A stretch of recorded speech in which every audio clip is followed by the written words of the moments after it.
Prince Archie Harrison and Princess Lilibet Diana saw their new status confirmed nearly 6 months after their grandfather, King Charles, ascended the throne. The children of the Duke and Duchess of Sussex could play a larger role within the royal family in the future, a royal expert has suggested.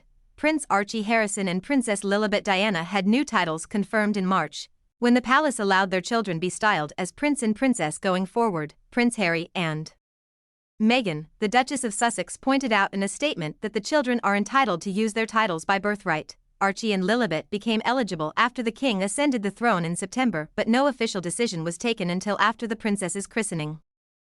Royal editor Russell Myers suggested their new status could leave the door open to the Sussex children to take on a role within the royal family later in life. Myers said, "Harry said himself that he found princely titles, those sort of associations with the monarchy, very, very burdensome, so it remains to be seen what role they will have with the royal family.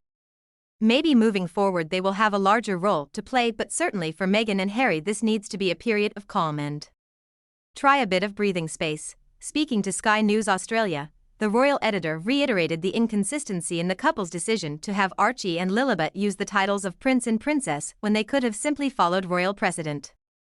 He said, "It's a complete contradiction that Harry and Meghan had, through members of their friendly media, said pretty much that they didn't want titles for the children, and here we are.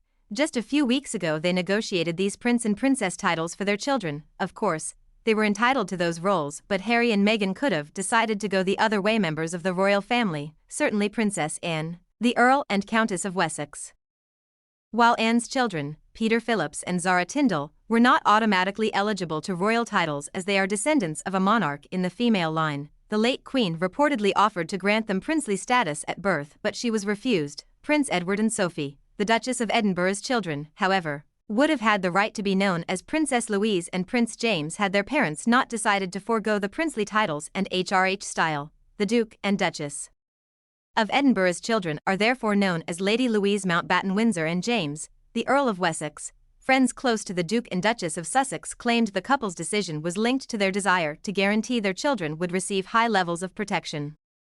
One insider claimed the pair engaged in tense negotiations with the palace to ensure Archie and Lilibet would be allowed to use their titles. Harry and Meghan were worried about the security issue and that being Prince and Princess brings them the right to have certain levels of royal security. They told The Sun, "Hey can be Prince and Princess but not HRH because they are not working royals."